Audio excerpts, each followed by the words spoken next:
Good evening student. तो आज हम लोग क्लास 12 चैप्टर नंबर 9 का लेक्चर नंबर 12 स्टार्ट करेंगे। इसके पहले कल हमने लॉज ऑफ रिफ्लेक्शन की स्टडी किया था और आपको बताया था कि स्नेल्स लॉ क्या होता है।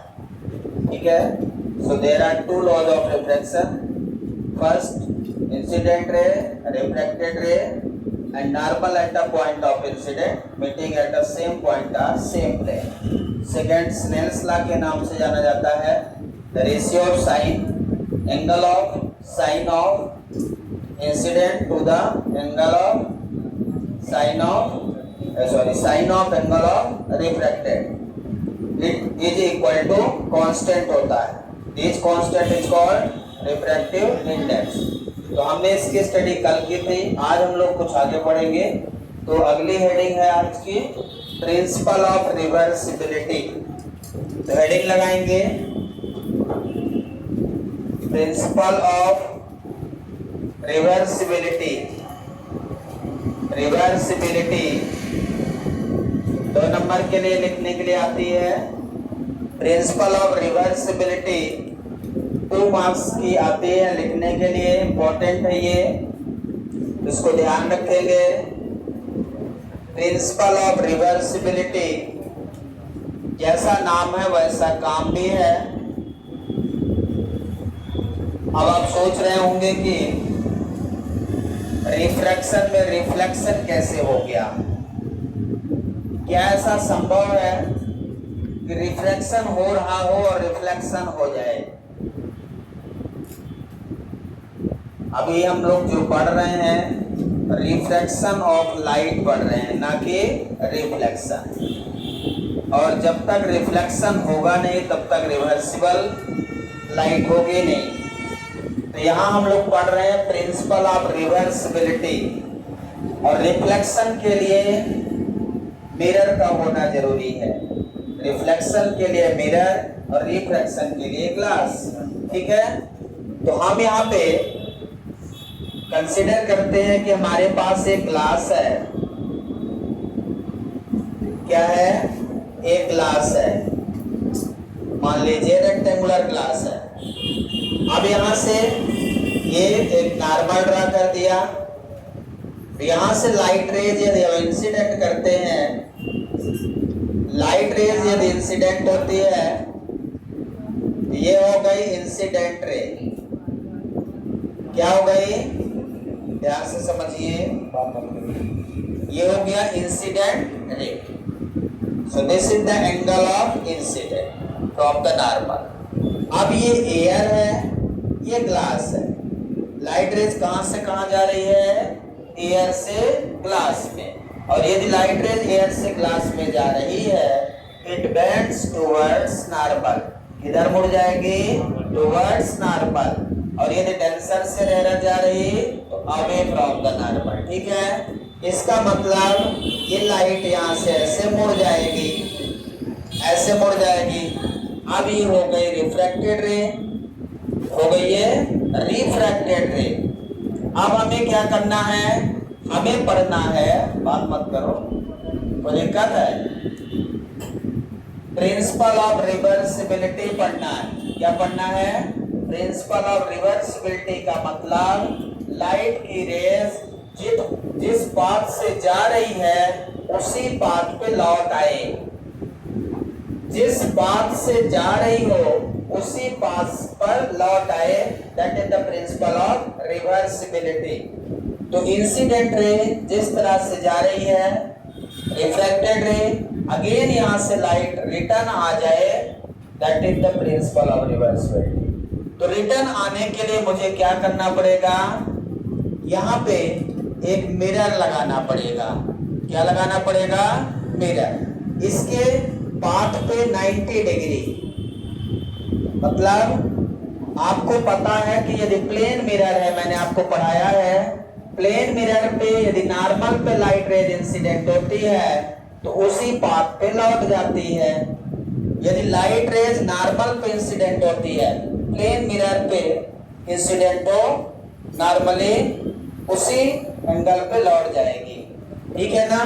तो यहाँ इसका मतलब ये है कि ये जो मिरर मैंने बनाया है, ये मिरर और ये रिफ्लेक्टेड रे 90 डिग्री पे रहे, ठीक है। तब जाके लाइट रेज यहाँ से क्या होगी, सीधा सीधा लौट जाएगी, सीधा रिट्रेस करेगी पाथ को, तो जहां से आएगी वहीं पे लौट जाएगी। ऐसे फिनोमेना को हम लोग प्रिंसिपल ऑफ रिवर्सिबिलिटी कहते हैं। समझ आया क्या, डायग्राम समझ आया। तो जिस पाथ से लाइट रेज आ रही होगी हो तो रहा है रिफ्रैक्शन, तो इसमें अब क्या होगा, multiple reflection and multiple refraction होंगे। लाइट आएगी लौटेगी, आएगी लौटेगी, आएगी लौटेगी, ये चलता रहेगा continue. Reflection and refraction process continuous होंगे, that is the principle of reversibility. Clear है, डायग्राम बना ले अच्छे से। 2 नंबर के लिए लिखने के लिए ये आती है, अब ज्यादातर आती है अल्टरनेट, पिछले साल नहीं आई थी, इस साल आने की पूरी संभावना है। तो डेफिनेशन लिखेंगे, पहले बना लीजिए diagram. According to this principle, diagram बना ले पहले। According to this principal,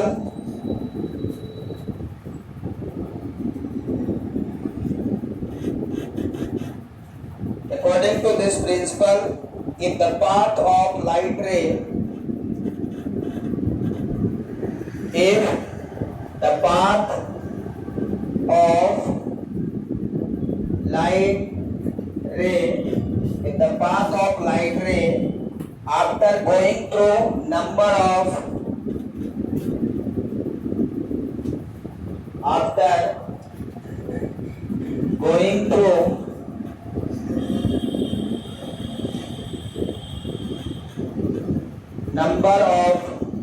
reflection and refraction, number of reflection and refraction is reversed, refraction is reversed, refraction is reversed, then it always retraces, then it always retraces,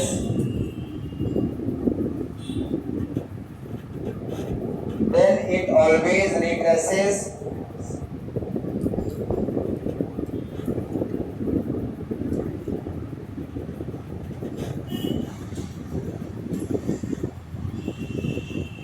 its path in the opposite direction, retraces its path, retraces its path in the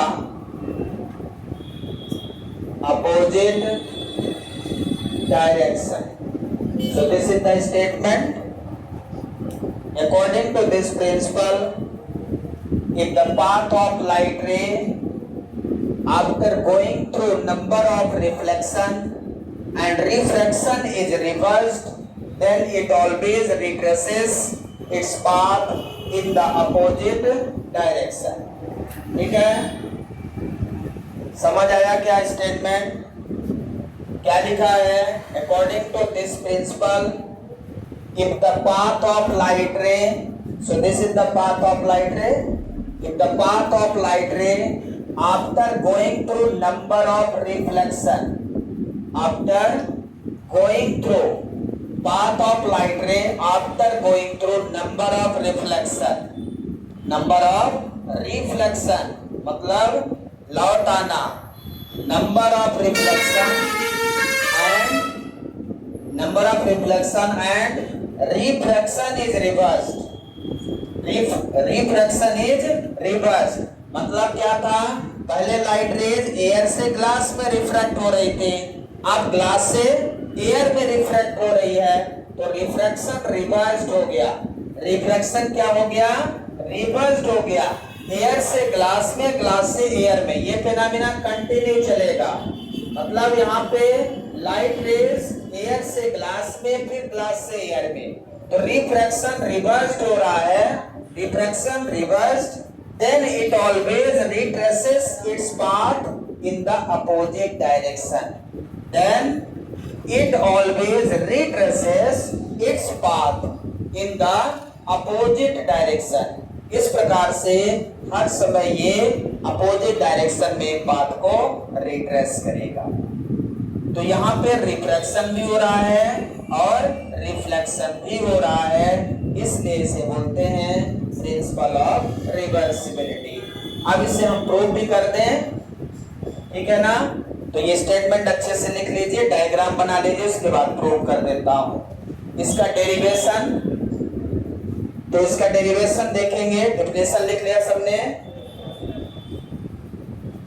तो derivation करेंगे।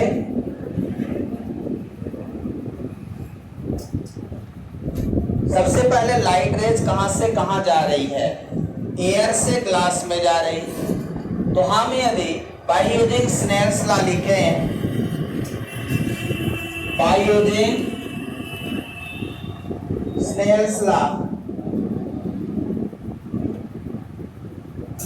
यदि derive करने के लिए आएगा तब derive करना, फिर 3 मार्क्स का आ जाएगा, बाकी स्टेटमेंट 2 मार्क्स का पर्याप्त है, ठीक है। तो बाय यूजिंग स्नेल्स लॉ लिखेंगे, लाइट रेज कहां से कहां जा रही, बोलिए, एयर से ग्लास में जा रही है।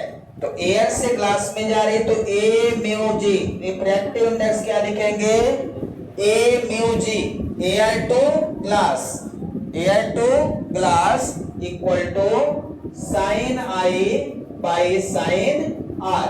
यहां एंगल ऑफ इंसिडेंट, यहां एंगल ऑफ रिफ्रैक्शन, तो sine I by sine R क्या है, स्नेल्स लॉ याद है, the ratio of sine of angle of incidence to the sine of angle of refraction is equal to constant, which constant is refractive index. तो ये हमारा पहला equation हो गया, sine I by sine R, clear है।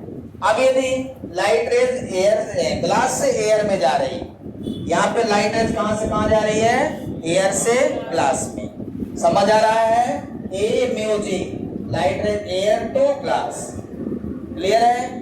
G mu A क्या होगा, G mu A, G mu A means glass to air, glass to air. तो जब ग्लास से एयर में जाएगी तो उसके लिए ये इंसिडेंट का काम करेगा। जब लाइट रेज यहां से एयर से ग्लास में आ रही है तब incident angle I, reflected angle R. अब जब यहां से जा रही, यहां से इंसिडेंट हो रही मान लो, तो ये angle of incidence G mu A के लिए ये एंगल ऑफ इंसिडेंट और ये एंगल ऑफ रिफ्रैक्शन, तो यहां पे लिख देंगे sine R by sine I, समझ आ रहा, sine R by sine I, clear है। अब दोनों को मल्टीप्लाई कर दीजिए, दोनों को क्या कर दीजिए, मल्टीप्लाई कर दीजिए, A mu G into G mu A equal to, A mu G into G mu A equal to sine I by sine R into sine R by sine I, सही लिखा है। A mu G equal to sine I by sine R into G mu A sine R by sine I, तो sine I से sine I cancel, sine R से sine R cancel, क्या हो जाएगा ये, A mu G into G mu A equal to 1, A mu G equal to into G mu A equal to 1। यदि air से glass में light rays जाती है, फिर ग्लास से एयर में रिटर्न आ जाती है, तो उनका रिफ्लेक्टिव इंडेक्स का प्रोडक्ट हमेशा इक्वल रहेगा। इसका मतलब ये है कि A mu G equal to 1 upon G mu A, उल्टा, जहां भी ए, ये बहुत इंपॉर्टेंट फार्मूला आपने लिख लिया, ध्यान रखिएगा, A mu G equal to 1 upon G mu A, उल्टा, यदि कहीं भी जी म्यू ए है तो उसको हम 1 अपॉन ए म्यू जी लिख सकते हैं, और करके उल्टा भी इसको लिख सकते हैं, a mu g equal to 1 upon g mu a या g mu a equal to 1 upon a mu g। समझ आया क्या? So this is the principle of reversibility proof. समझ आया? पूरा करिए, इसके बाद एक एग्जाम्पल करते हैं। कंप्लीटेड। तो a mu g equal to कितना आ गया? 1 अपॉन g म्यू a। पूरा लिख लिया आपने?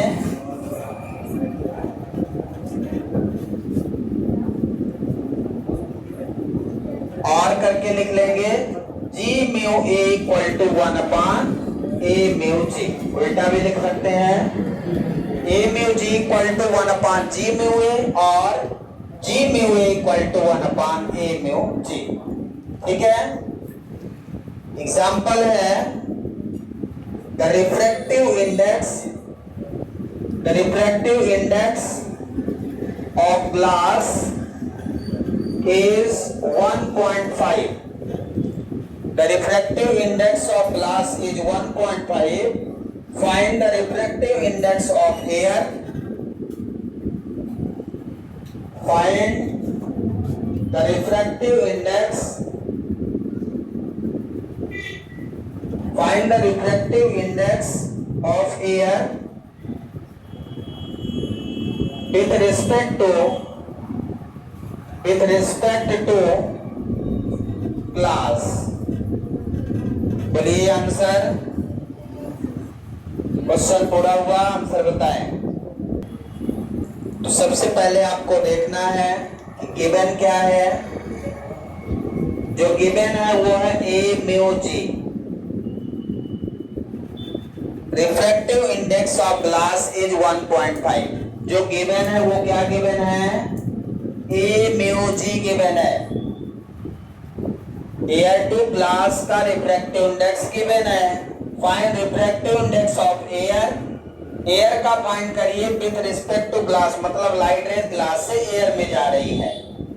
अभी एयर से ग्लास में, तो ग्लास का रिफ्रैक्टिव इंडेक्स पता है आपको, एयर से ग्लास में जा रही थी, अब ग्लास से एयर में जा रही है।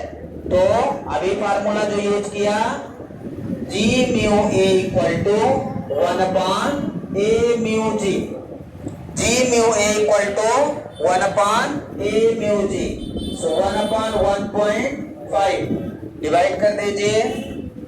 इसको 10 बाई 15 लिख सकते हैं, 0.67 यूनिट लेस है, 0.67 आ गया। 66 आएगा, रिपीट होता है तो 67 लिख देंगे। सही है? समझ आया? समझ आ गया कि नहीं? तो ये अच्छा एग्जाम्पल है, इसको याद रखेंगे कैसे सॉल्व करते हैं क्वेश्चन। अभी और आगे आएंगे एग्जाम्पल। प्रिंसिपल ऑफ रिवर्सिबिलिटी, ये मात्र हेडिंग नहीं है, ये कॉन्सेप्ट है, आगे बहुत यूज का है, तो इसको याद रखिएगा, हर जगह यूज आएगा, तो इसको भूलना नहीं है। आगे जब हम रिफ्रैक्शन थ्रू लेंसेस पढ़ेंगे तब सबसे ज्यादा यूज यही फार्मूले आएंगे, इसलिए इन फार्मूले को आप दिमाग में बिल्कुल रख लें, क्योंकि ये फार्मूले यदि दिमाग में नहीं रहे तो आगे फिर लेंस का रिफ्रैक्शन इतना आसान नहीं है जितना आप समझ रहे होंगे। सबसे टफ लेंस का रिफ्रैक्शन रहेगा। तो आगे जो टॉपिक हम डिस्कस करेंगे, बट आपको यदि पीछे का सब पता है तो आगे कोई दिक्कत भी नहीं आएगी। दिक्कत तभी आएगी जब पीछे का साफ रहेगा, कुछ नहीं पता, इसलिए इसको रिवाइज करते रहें। ठीक है, आगे बढ़ते हैं। Refraction through rectangular glass slab, heading लगाएंगे refraction through rectangular glass slab. Refraction through rectangular glass slab. ठीक है, रेक्टेंगुलर ग्लास स्लैब का रिफ्रैक्शन आज हम लोग पढ़ेंगे, जिसका प्रैक्टिकल भी है आपकी क्लास में, इसका प्रैक्टिकल भी करेंगे। तो बहुत सिंपल है, इसको आप समझ लें तो थ्योरी के साथ प्रैक्टिकल भी दोनों क्लियर हो जाएगा। तो इसका प्रैक्टिकल जो बहुत सिंपल है आप कर सकते हैं। तो अभी थ्योरी समझ लें, उसके बाद प्रैक्टिकल, ठीक है। तो ग्लास स्लैब सबसे पहले बना लें। ग्लास स्लैब देखा आपने, ग्लास स्लैब मोटा सा रहता है, ग्लास का टुकड़ा रेक्टेंगुलर फॉर्म में, जिसकी लेंथ ब्रेड्थ रहती है। तो है नहीं शायद मेरे पास, हाँ भूल गया लगता है लाना फ्रिज में, फ्रिज तो है ग्लास हो। चलिए सबसे पहले डायग्राम बनाएंगे, तो ध्यान से देखेंगे। ये रेक्टेंगुलर ग्लास है, जिसकी लेंथ ब्रेड्थ हाइट सब है, ठीक है। इधर एयर है, ये ग्लास मीडियम है। लाइट को एयर से ग्लास में, फिर ग्लास से एयर में एंटर करवाएंगे, ठीक है। तो 2 बार रिफ्लेक्शन होगा। कुछ इंपॉर्टेंट पॉइंट है इसमें जो आपको ध्यान रखना है। वो इंपॉर्टेंट पॉइंट क्या है, जब आप अच्छे से समझेंगे तो याद रहेगा। इंसिडेंट रे ये नॉर्मल है, एंगल ऑफ इंसिडेंट। अब इस लाइट रेंज को सीधा जाना चाहिए था, इसको ऐसे जाना चाहिए था, लेकिन किसी कारणवश बीच में दुर्घटना घटित हो गई तो सीधा नहीं जा पा रहा। उसके सामने ग्लास का टुकड़ा मिल गया लाइट के, तो लाइट तो ऐसे जाती सीधे है, जब आप उसको इस साइड से देखेंगे तो सीधा जाती हुई दिखाई देगी, ठीक है ना। बट वो अलग से देखने पर टेढ़ी दिखती है, जाते सीधा है ना। अब ये यहाँ से बेंड होगी किधर, ये किधर बेंड होगी शिव जी, ये किधर बेंड होगी यहाँ से, हाँ नीचे ना बोलो, नीचे ऊपर नहीं होता, किधर बेंड होगी,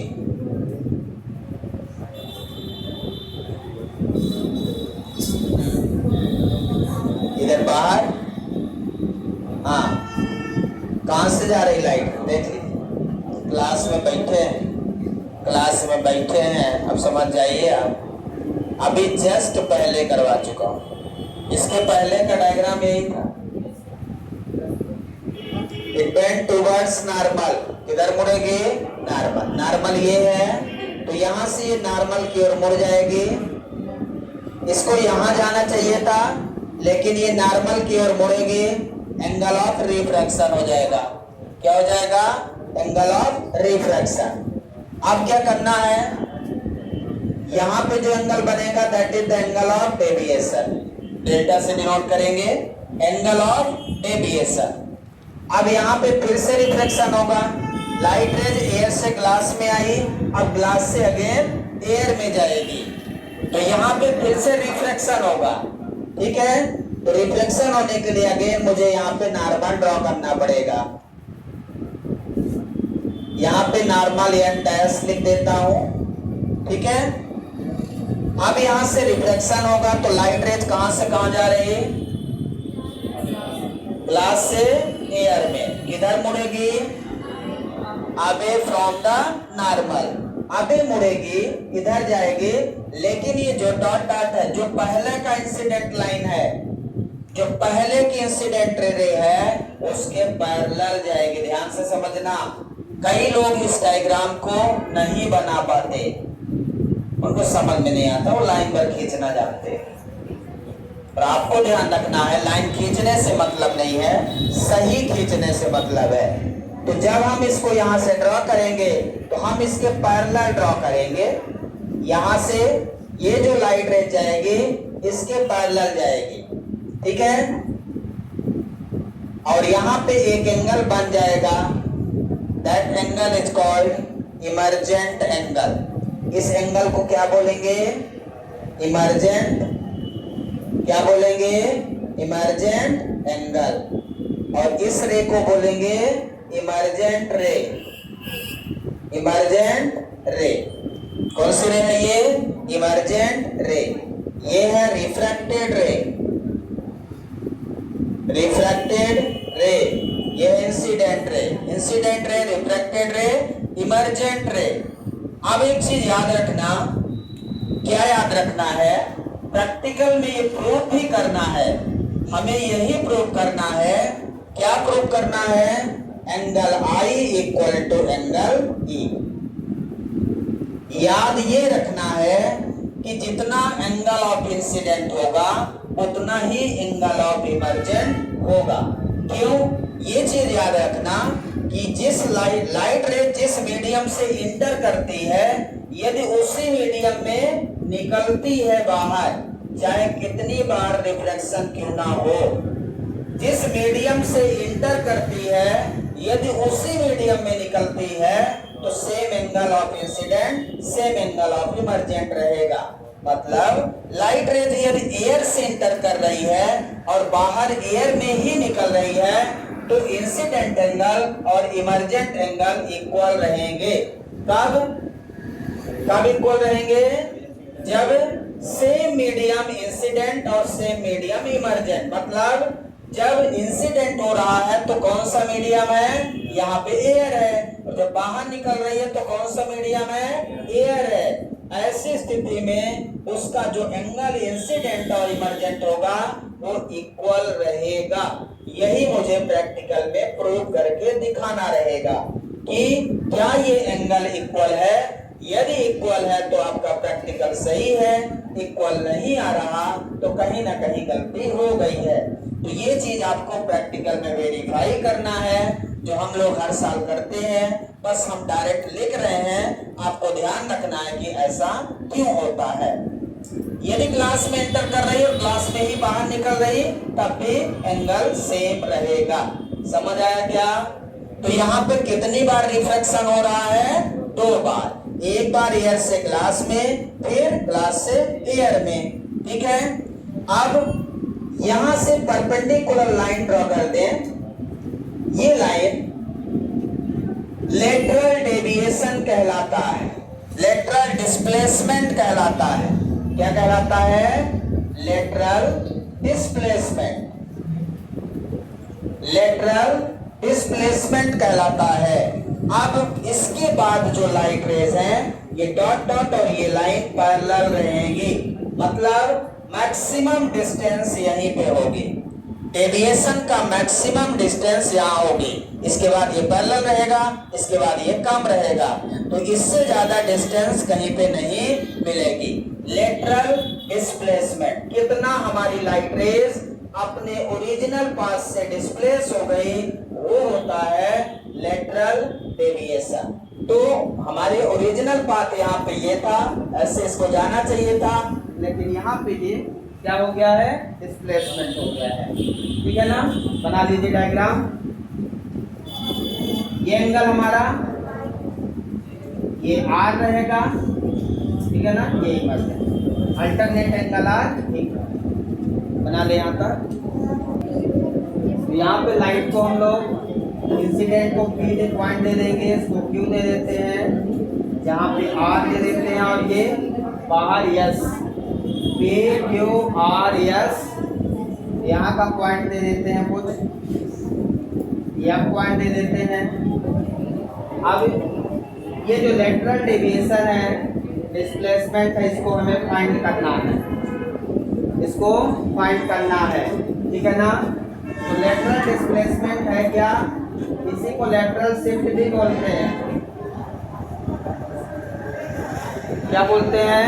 लेटरल शिफ्ट भी बोलते हैं। लेटरल डिस्प्लेसमेंट या लेटरल शिफ्ट। लेटरल शिफ्ट का मतलब आपकी लाइट रेज अपने पास से कितना दूर चली गई, तो इसको हम फाइंड करेंगे। यहाँ पे पॉइंट दे देते हैं, यल पॉइंट, आर यल। ठीक है ना? लेटरल शिफ्ट क्या है?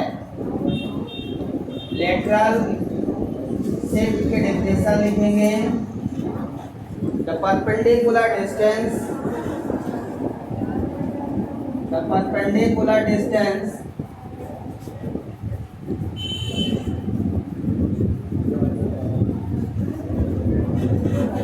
between incident ray and refracted ray,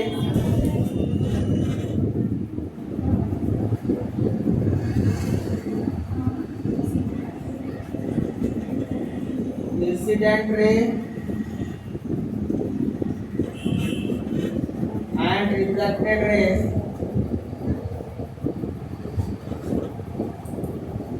is called lateral displacement. Lateral displacement और lateral shift, lateral shift ये है RL, ये है RL, तो यहाँ पे RL है, यही है lateral shift, ठीक है।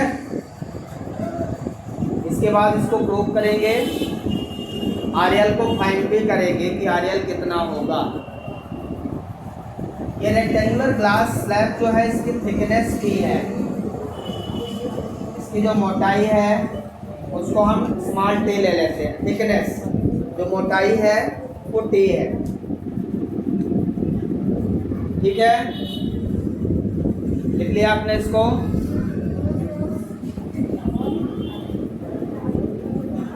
अब हम देखना चाहते हैं कि लाइट सबसे पहले एयर से ग्लास में जाती है। Light rays incident, light rays incident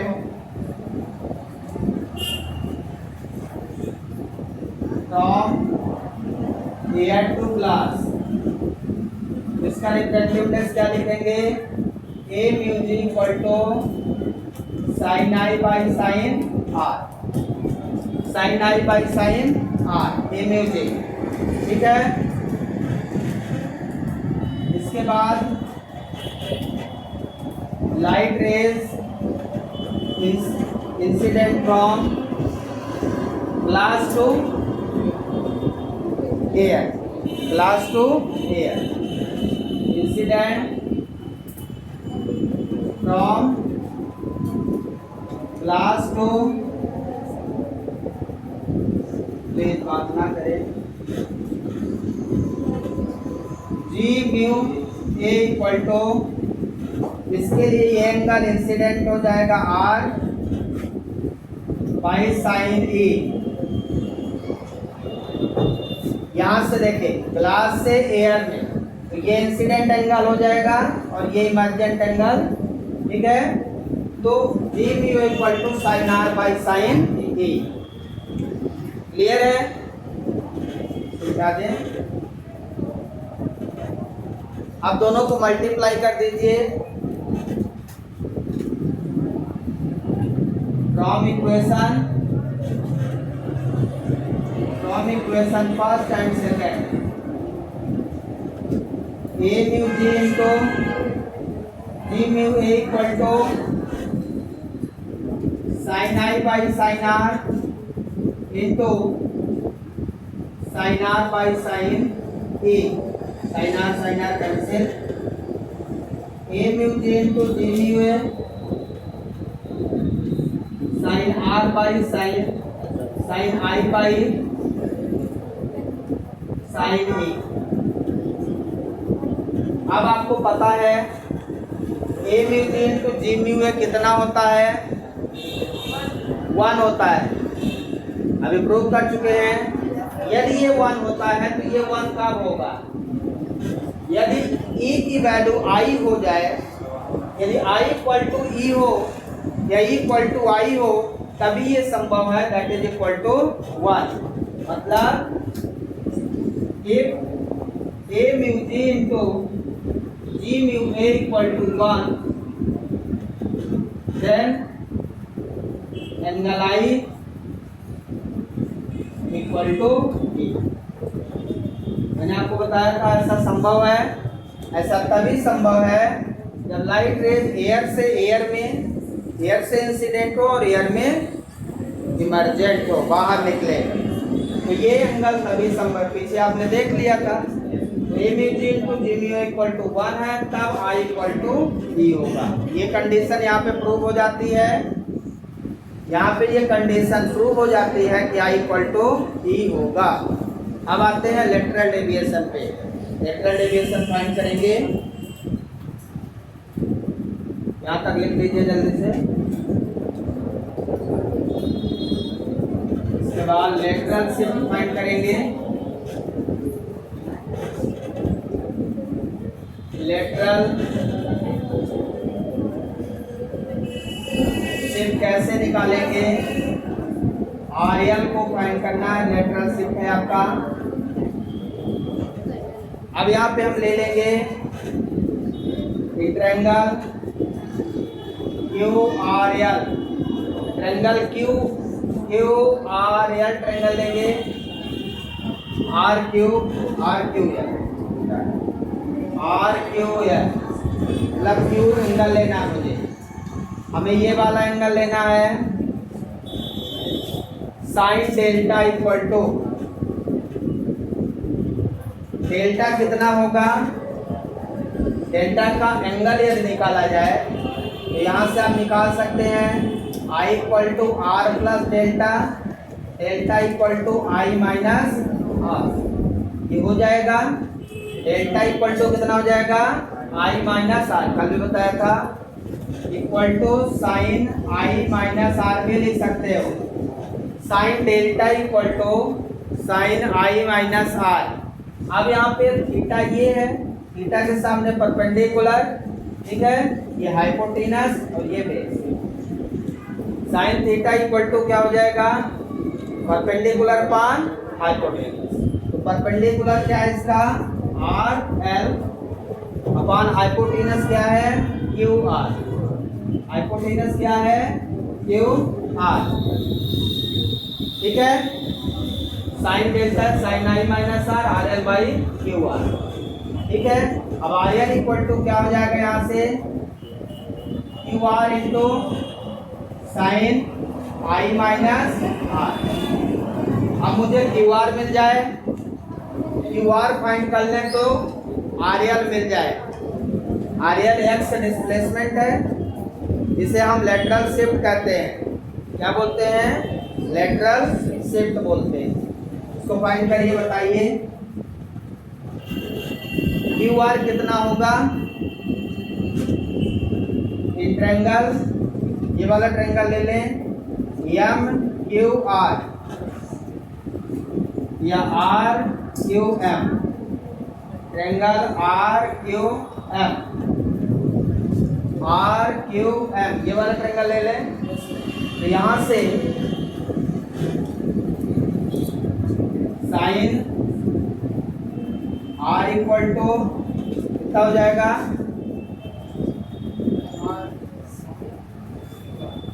M R divided by Q R. Q R equal to आ जाएगा M R upon sine are.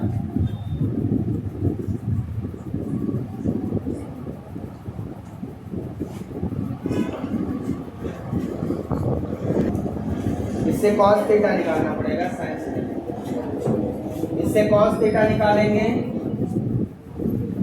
Cos R equal to, cos theta की वैल्यू क्या होती है? Base upon hypotenuse. इसका base क्या हो जाएगा? बेस क्यू या अपॉन हाइपोटेनस क्या हो जाएगा?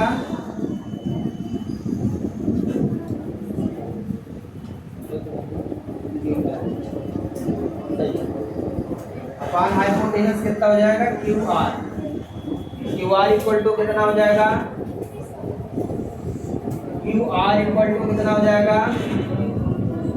Q M upon cos R. Q M कितना बताइए? क्यू एम जो है इसका थिकनेस है। क्यू एम क्या है? रेक्टेंगुलर ग्लास का थिकनेस क्यू एम है, ठीक है ना। क्यू एम ये पूरा हो गया, क्यू एम कितना ले लिया आपने? ये पूरा क्यू एम हो गया। तो इसको लिख सकते हैं T by cos R, T by cos R. ठीक है। अब ये क्यू आर की वैल्यू इक्वेशन फर्स्ट में रख दो, क्यू आर की वैल्यू इक्वेशन फर्स्ट में रख दो, put the value of Q R in equation first. समझ आ रहा है यहाँ तक? ठीक है, ये वैल्यू इक्वेशन फर्स्ट में रख दीजिए। तो इक्वेशन फर्स्ट क्या है, R L equal to X, R L ही लेटरल शिफ्ट है, equal to Q R, Q R की जगह क्या रख देंगे, T by cos R into sine I minus R. ये आपका फाइनल रिजल्ट हो गया, X equal to T sine R sine I minus R divided by sine R, ठीक है, इसी को T sine delta divided by cos R लिख सकते हैं। डेल्टा किसके बराबर है, आई माइनस आर के बराबर डेल्टा है। सो this is the final result. ये आपका आ गया क्या, लेटरल शिफ्ट या लेटरल डिस्प्लेसमेंट का एक्सप्रेशन। यहाँ पे ये प्रूव हो जाता है। नोट डाउन कर लें पूरा।